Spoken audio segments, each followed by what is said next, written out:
Oh, you're on the exhaust side now? Oh.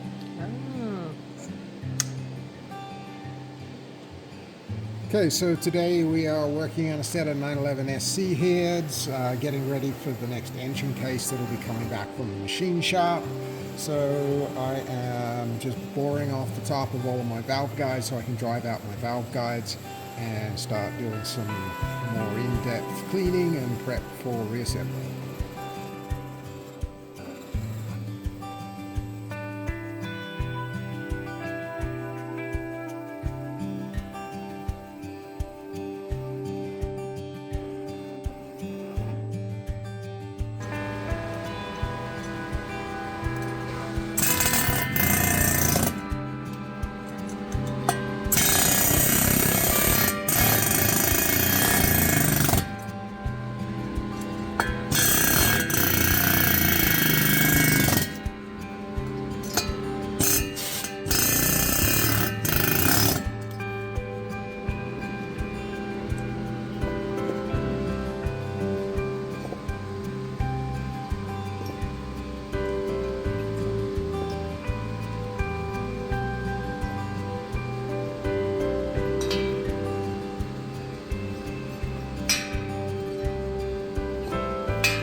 Just bead blasting 3 heads at a time. It's a little bit easier for me to handle. I don't get lost in the cabinet, and then it gives the machine a chance to recharge. Okay, so I've got all of my valve guides out. I've cleaned the heads again. And what I'm going to do now is I'm just going to measure our guide bores using my inside micrometer. And then I've already gone and measured all of my valve guides and I've written the sizes down on them. I'm looking for about a 0.05 millimeter interference. So the guide bore on this, and I've already measured it in 3 places, is averages out at 13.011. So the ideal valve guide for this one is the 13.061. That'll give me 0.05 of an interference fit. I'm just going to continue that through. Now I've got a bag of valve guides and I've measured them all, which is just what I do when I get them. Sometimes you'll notice on the guides, for example, this one is 13.060, but in the machining process they had a little bit of movement and this line indicates a change to 080. So with these I'll have to put them on my lathe and linish them out. Doesn't mean it's a bad guide. It actually gives me a little bit of latitude. If I find a bore that has some slight deviation, I can use this. If it's slightly bigger at the top, I can get the size I want. So I get a good retention throughout the entire cylinder head. But I'm just going to move through and drive these in, and we'll move these heads on to the next stage.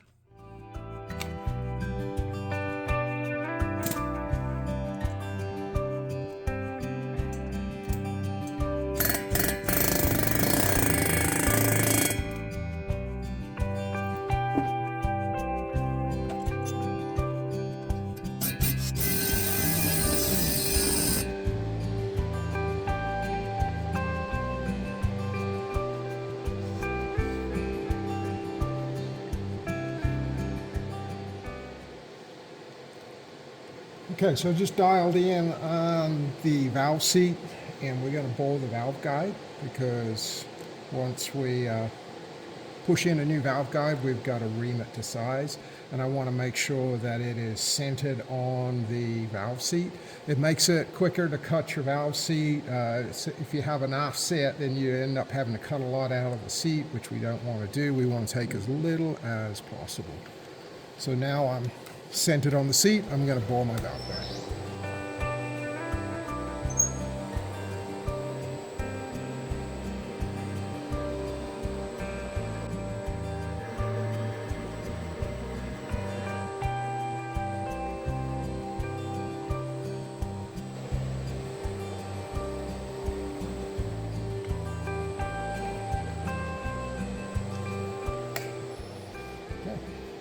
That's that one done. We've got one more left to do, then we'll set up and cut the exhaust valve seats.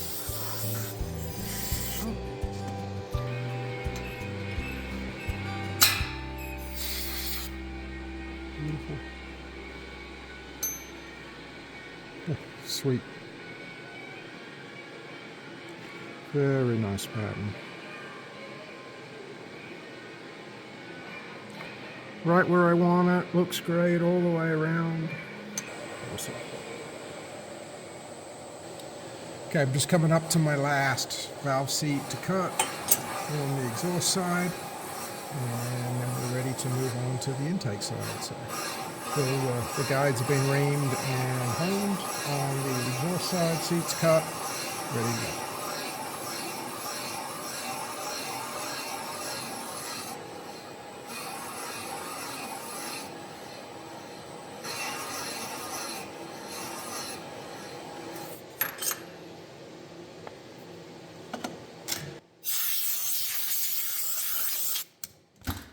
Okay, so on this one we were able to save the intake valves. I've already ground two, and so we're just refacing those before I cut the seats. That way I can set my seat gauge to suit the valves. These ones, the stems measured up okay, margins are still reasonable, no major issues, otherwise we would have replaced them.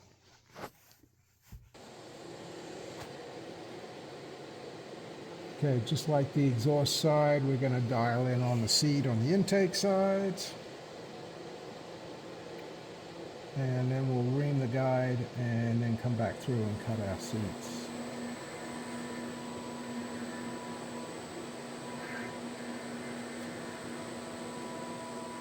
So just made the first adjustment and cut, and I patterned it. And we can see we've got a nice pattern all the way around the valve. And then when we look at our seat as well, I've got a nice consistent pattern all the way around our seat. So I'm going to go ahead and set up and cut the rest, moving right along. Okay, so we had a question from a guy about what we do to set up our fixture. And what I do is when I put it in, I'm using a 4-jaw chuck that allows me to adjust concentricity to the bore.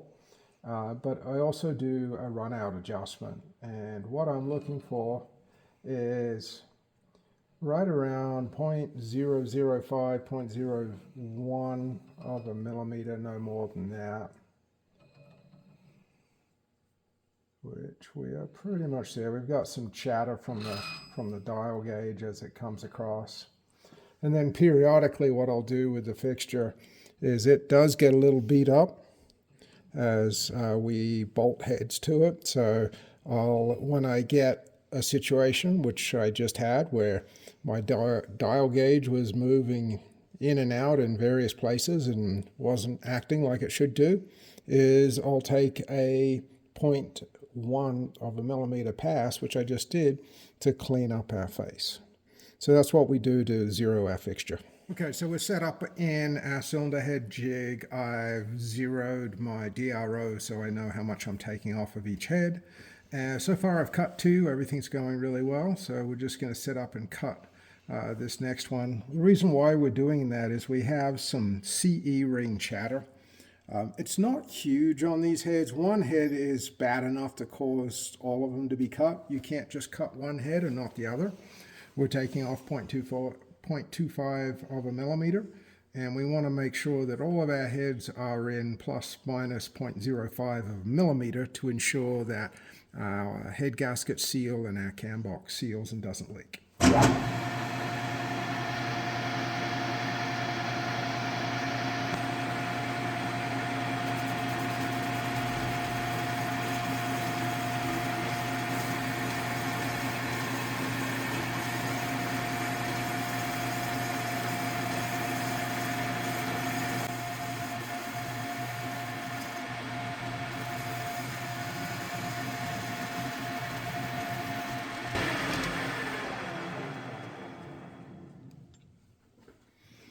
Okay, so there's our head gasket sealing surface, all nice and fresh, and then we'll just grab this head off out of the jig. We'll go measure it and match it up. Okay, so this head that we just machined, we've got 84.251. A new thickness on a cylinder head is 85.495 to 0.50. So we've taken off 0.25 of a millimeter, You can see on the other heads that I've machined already, 85.253, 84.250. So our plus minus tolerance is 0.05, so that's on the second decimal place. Right now, these two heads are within plus minus 0.003 is the biggest one. So on this head, we can see here what we're talking about. This is where when the heads start to loosen up and the CE ring, which is the head gasket, starts to chatter, and it causes this groove here. And what we're worried about is rebuilding this and not getting a good seal. As you can see, we can put a machined head next to an unmachined head, and you can see the difference in the finish here. We're nice and smooth. Everything's clean. I don't have any concerns about getting a good head gasket seal. Okay, so we're into final assembly on these 3-liter cylinder heads, and a couple of things have come up. I got one left to do. First thing was on our intake valves. Now, originally we were going to reuse the valves, and one of the things that I always say to people is until it's in final assembly and putting it together, it's never 100%, and it doesn't matter if it's a new or an old valve. So what I ran into when I started polishing stems was exposing, I mean, they didn't look too bad like this, but once I started polishing, I ended up, and I'm not even sure if the camera can see it, is these little nicks that I can catch my fingertip in. Now, these are going to do two things. One, it's going to be in the oil seal area right here, and it's going to prematurely wear out the valve stem seal. So that's one problem that I was running into. The other issue, even though the stems were in size, I was getting some friction that I could feel inside the guide when I put it in. So polishing it kind of revealed a lot of these little imperfections to where it's like, okay, I can't, in good conscience, like this one. There's a little tiny line right there. I can catch my fingernail in it, and it's enough to say, no, I'm not going to reuse these. Now, another thing that I want to bring up is just because it's brand new doesn't mean you shouldn't give it the same kind of inspections. This is a brand new exhaust valve, and you can see right here, this is a flaw when the valve was made. There are 2 flaws on this seat area. So just because it's brand new doesn't mean it's good to install. Could I have installed it? Yeah, maybe. It might have cleared. Could I have ground that out? Yeah, maybe, but I wouldn't try because looking as deep as it is, I've bought a new valve. I want a new valve. I don't want to have to grind it. So just because it's brand new doesn't mean that you shouldn't pay attention to it like it is a reworked machined part. Okay, so next thing I'm going to do, this is a fully machined head with 2 new valves. So all of our machine surface is done, valves all cut, and first thing I'm going to do is recheck my installed heights. This is 46 millimeters plus or minus 0.3. I have my dial gauge set up on this one at 46. This one is negative 0.1, 0.20. So perfect, right in our range.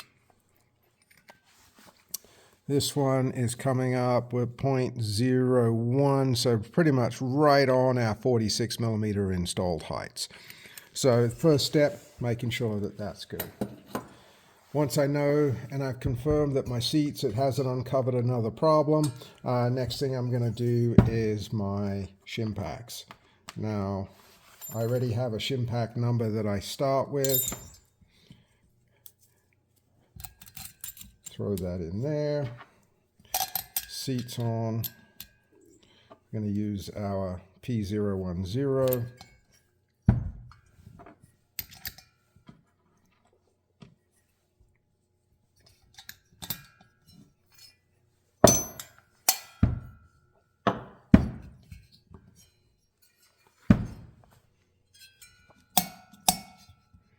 Give it a couple of hits. And on this one, we're looking for 34.5, and you can go maximum of plus 0.3. 34.5 numbers right here. We're kind of right in the middle. I would add another shim on this one.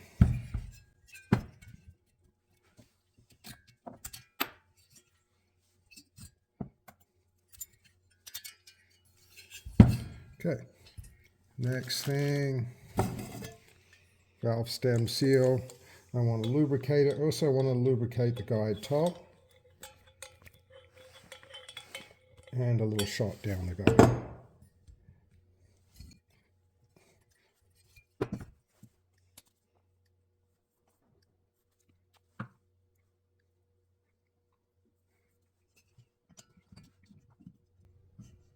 Just going to work that lubricant all the way through. And you can see that with my finger over the valve guide, it creates quite a vacuum on it. Sucks it back in by itself.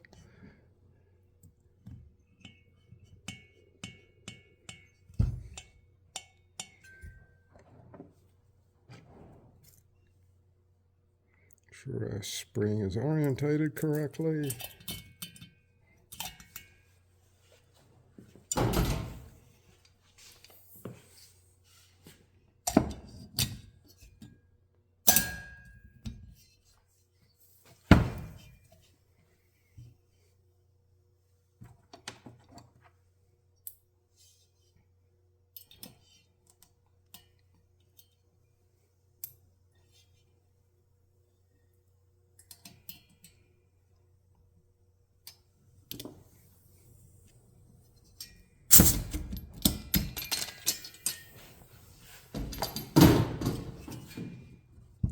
And we're just going to seat the valve in the collets.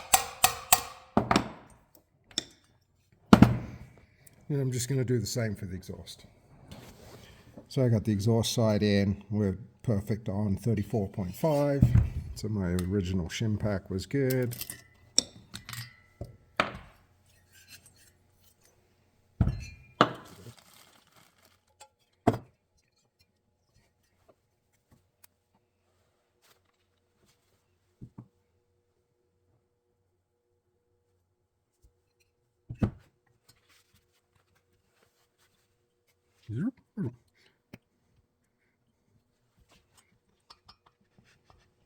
I just want to work that lubricant all the way through the guide. That way when the engine starts, it's well lubricated.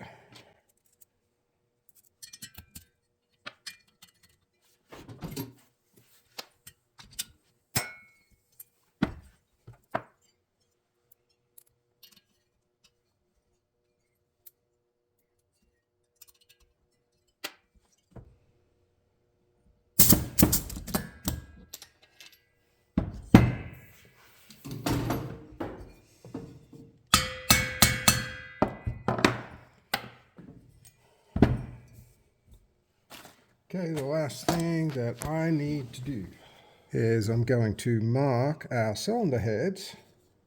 So the next guy that has it off knows that we have machined 0.25 of a millimeter from the cylinder heads.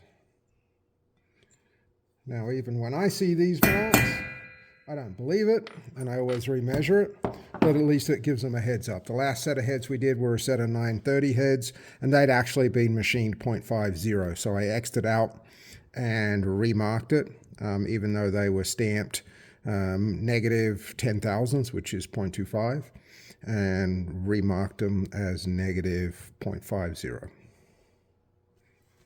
So these particular heads are for an engine job that's in process. We're expecting the case back literally any day now.